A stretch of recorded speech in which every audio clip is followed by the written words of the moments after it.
श्री स्वामी समर्थ. जय जय स्वामी समर्थ. स्वामींचं नाव घेऊन मी या व्हिडिओला सुरुवात करते. हिंदू धर्मात अमावास्या पौर्णिमा तिथीला विशेष महत्त्व आहे. त्यात माघ पौर्णिमेचे विशिष्ट वेगळेच आहे. ही तिथी अनेक प्रकारच्या शुभ कार्यांना समर्पित आहे. माघ पौर्णिमेला विवाहासाठी खूप शुभ मानले जाते. या तिथीमध्ये जर आपण गृहप्रवेश केला तर तो देखील खूप शुभ मानला जातो. असं म्हटलं जातं की या दिवशी प्रयागमध्ये गंगा स्नान करणे अत्यंत शुभ मानले जाते. जर आपण गंगा स्नान केले तर आपल्या सर्व मनोकामना तर पूर्ण होताच, पण त्याचबरोबर आपल्याला मोक्षाची प्राप्ती देखील होते. माघ पौर्णिमा हिंदू धर्मातील सर्वात महत्त्वाच्या उत्सवापैकी एक आहे. या दिवशी पवित्र नदीत स्नान दान करण्याची परंपरा आहे. माघ महिन्यातील हे पवित्र स्नान पौष महिन्याच्या पौर्णिमेपासून सुरू होऊन माघ पौर्णिमेला समाप्त होतं. माघ पौर्णिमा उत्सव देवी लक्ष्मी आणि श्री हरिविष्णूंना समर्पित आहे. या दिवशी आपल्याला श्री हरिविष्णू आणि माता लक्ष्मीची विधिविधानपूर्वक पूजा करायची आहे. ही पूजा केल्यामुळे जे आहे माता लक्ष्मी आपल्या घरामध्ये स्थिर राहते आणि त्यामुळे आपल्या जीवनामध्ये सुख, समृद्धी, ऐश्वर हे कायम टिकून राहतं.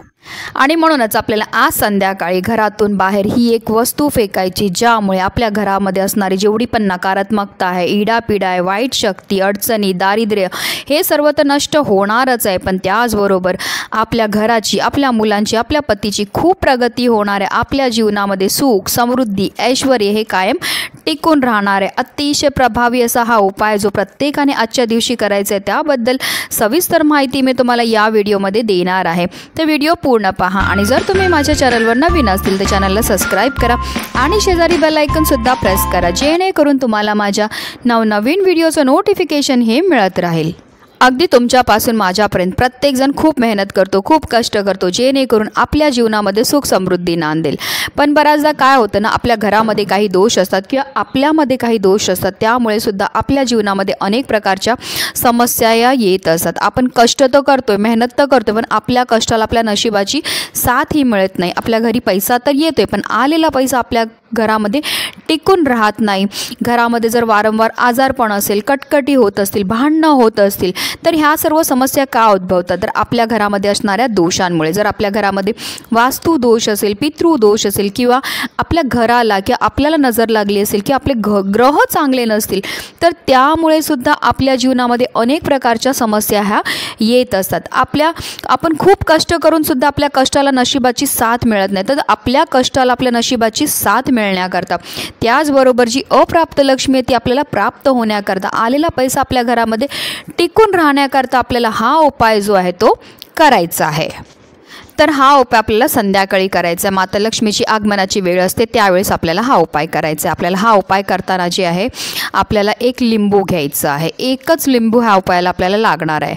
अगदी छान असं व्यवस्थित पाहून घ्या. पिवळसर असं लिंबू असलं पाहिजे. ते कुठेही डागळलेलं किंवा कुठेही खराब झालेलं नसावं असं एक आपल्याला लिंबू घ्यायचं. ते आपल्या उजव्या हातामध्ये आपल्याला घ्यायचं आहे आणि आपल्या उजव्या हातामध्ये घेऊन जे आपल्या प्रत्येक घराच्या कोपऱ्यामध्ये, म्हणजे एका टोकापासून तुम्ही फिरवायला सुरुवात करा, ते संपूर्ण घरामध्ये आपल्याला फिरवायचं. आणि फिरवताना जे आहे आपल्याला आपल्या गुरूंचा मंत्र उच्चार करायचा. म्हणजे तुम्ही श्री स्वामी समर्थ, श्री स्वामी समर्थ या मंत्राचा जप करू शकतात किंवा श्री गुरुदेव दत्त किंवा दिगंबरा दिगंबरा श्रीपाद वल्लभ दिगंबरा, तुम्हाला जो पण मंत्र असेल तो तुम्ही बोलायचा आहे. आणि त्या रीतीने संपूर्ण घराच्या भिंतींना हे लिंबू जे आहे ते टेकवत जे आहे आपल्याला फिरवायचं आहे. आणि त्यानंतर आपल्या घरामध्ये जितके पण सदस्य असतील त्या प्रत्येक सदस्यांच्या डोक्यापासून पायापर्यंत 7 वेळा आपल्याला ते उतरवून घ्यायचं आहे.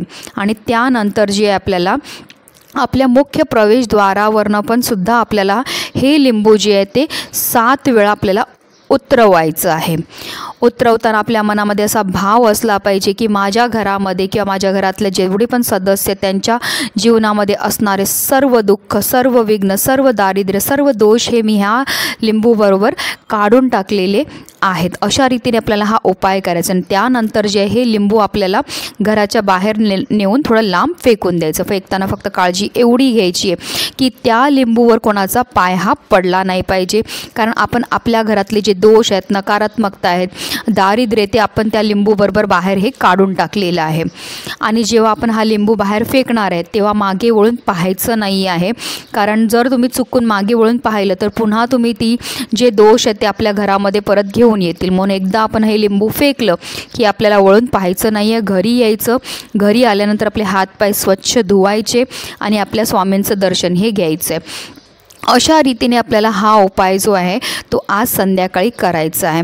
अतिशय प्रभावी असा हा उपाय आहे, कारण आज आहे शनिवार आणि शनिवार बरोबर आज आली आहे माघी पौर्णिमा. शनिवारच्या दिवशी तुम्ही आवर्जून पाहिलं असेल बघा, बरेच जण आपल्या गाडीच्या खाली लिंबू मिरची लावतात, त्याचबरोबर मुख्य प्रवेशद्वारावर लावतात, व्यवसायाच्या ठिकाणी लावतात. तर का लावतात? तर आपल्या घरावर लागलेली जी पण नजर आहे किंवा आपल्या घरामध्ये असणारी जेवढी पण नकारात्मकता ती दूर करण्याकरता.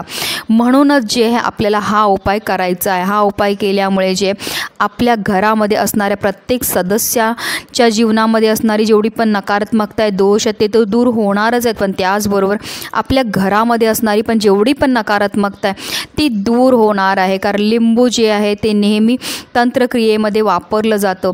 नकारात्मकता दूर करण्याकरता अतिशय प्रभावी मानलं जातं लिंबूला, आणि म्हणूनच जे आहे आपल्याला आजच्या दिवशी हा उपाय करायचा आहे. अतिशय साधा आणि सोपा उपाय, पण हा उपाय केल्यामुळे जे आपल्या जीवनामध्ये असणारे सर्व दोष, सर्व विघ्न, सर्व दारिद्र्य हे नष्ट होऊन आपल्या घराची, आपल्या मुलांची, आपल्या पतीची भरभरून अशी प्रगती होणार आहे. आणि म्हणूनच व्हिडिओ जास्तीत जास्त लोकांपर्यंत शेअर करा, जेणेकरून प्रत्येकाच्या आयुष्याचं कल्याण हो, हीच मनामध्ये इच्छा.